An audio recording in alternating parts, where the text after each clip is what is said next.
Party and state leaders, family and people bid final farewell to late General Secretary. Vice President Harris to push for Israel-Hamas ceasefire. Coastal urban planning creates momentum for coastal development. Welcome to today's news. My name is Nguyễn Thị and I will be your guide through today's latest update. At 1 p.m. on July 26, the memorial service for General Secretary Nguyễn Phú Trọng was solemnly held at three locations: the National Funeral Hall at number 5 Trần Thánh Tông Street, Hà Nội, Thống Nhất Funeral Hall at Ho Chi Minh City, and General Secretary's hometown in Đông Hội Commune, Đông Anh District, Hà Nội. The burial ceremony took place at 3 p.m. at Mai Dịch Cemetery, Hà Nội.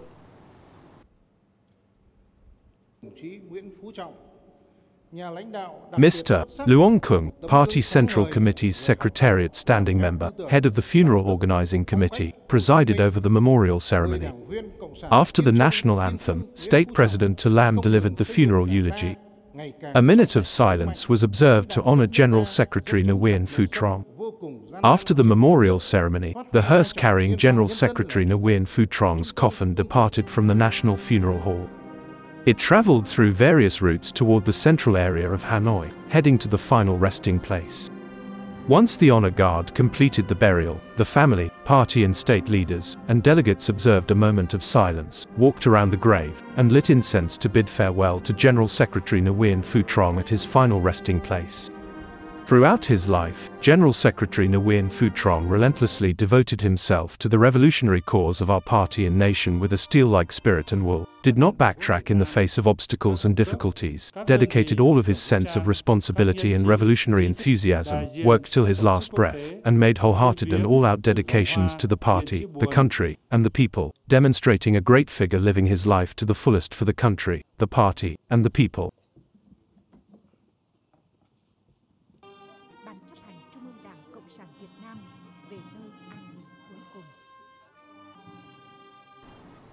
U.S. Vice President Kamala Harris pressured Israeli Prime Minister Benjamin Netanyahu on July 25th to reach a Gaza ceasefire deal that would ease the suffering of Palestinian civilians, striking a tougher tone than President Joe Biden.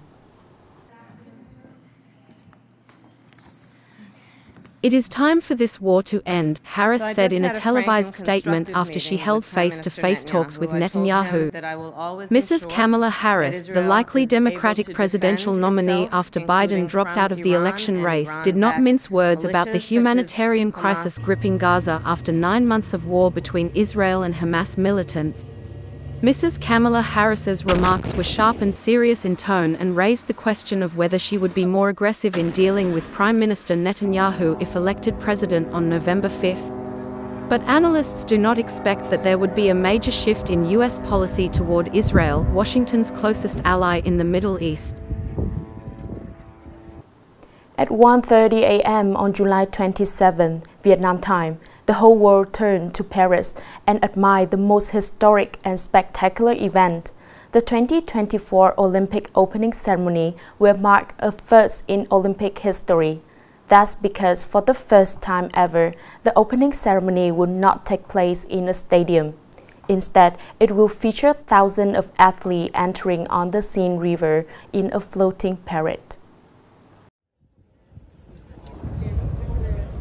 About 6,800 athletes will parade on more than 90 boats on the Seine River for 6 kilometers. The parade starts at the Austerlitz Bridge beside the Paris Botanical Garden and follows the Seine River from east to west.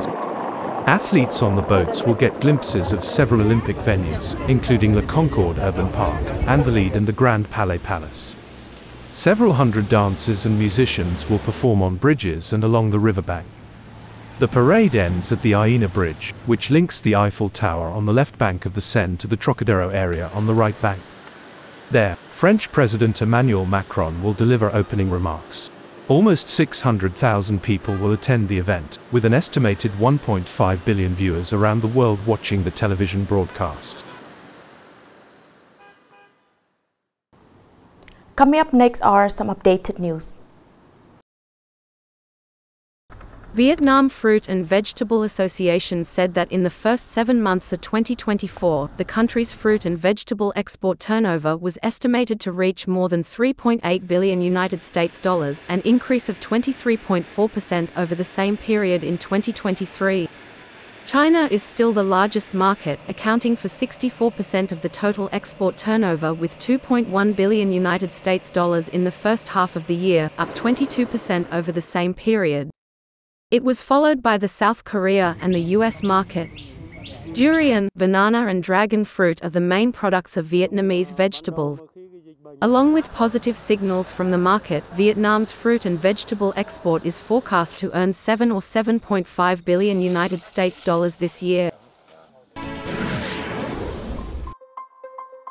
According to metric analysis firm, in the first half of the year, average per day, Vietnamese consumers spent approximately 800 billion Vietnamese dongs on 5 e-commerce platforms: Shopee, Lazada, Tiki, Sendo and TikTok Shop. The company said the collected data eliminated fake orders and gift items. Accordingly, the total turnover of 5 e-commerce platforms reached 143,900 billion Vietnamese dongs in the past half year, an increase of 54.91% over the same period in 2023.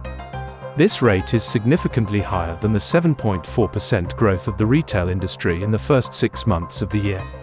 These figures demonstrate Vietnam's strong e-commerce market as well as sellers' ability to take advantage of the online shopping trend. According to the Southeast Economic Zone Management Board, from now until the end of 2025, many large-scale foreign direct investment projects will come into operation. Therefore, the projects need to recruit over 70,000 workers. Specifically, according to the survey results, enterprises in the Industrial Park and Southeast Economic Zone need over 70,000 workers. Nearly 30,000 workers will be recruited in the last 6 months of 2024 and nearly 43,500 workers will be recruited in 2025. The above recruitment information is based on the survey results and registration of 73 enterprises in the industrial parks of the Southeast Economic Zone.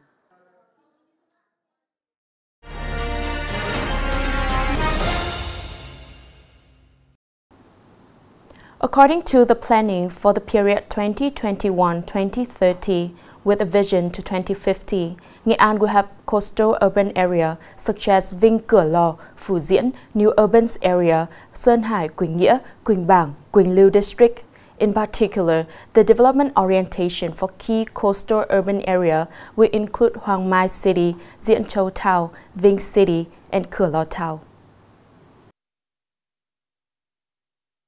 Since being included in the construction planning and becoming a coastal urban area, Quỳnh Bảng Commune, Quỳnh Lưu District has had many changes.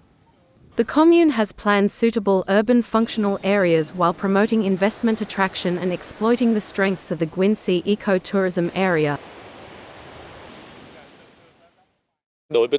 A chain of restaurants and hotels is being built in coastal areas to serve tourists. Overall, commercial and industrial zones will be built according to the planning orientation. According to the district's construction planning, Dien Châu will be expanded to become a coastal town before 2030.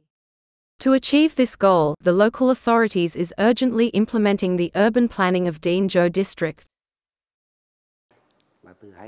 The district is focusing on zoning planning, which will facilitate the implementation of urban projects. The goal of coastal urban development is to exploit the regional advantages, promoting growth in Gay and coastal region, especially turning marine economy and marine tourism into spearhead economic sectors. Departments and sectors at all levels should pay attention to attracting investment projects in Quỳnh Lưu and Hoàng Mai. At the same time, pay attention to developing services in the area to create momentum for the development of the area. To create new growth momentum, the coastal urban areas need to be fully planned as well as promote investment attraction in key areas.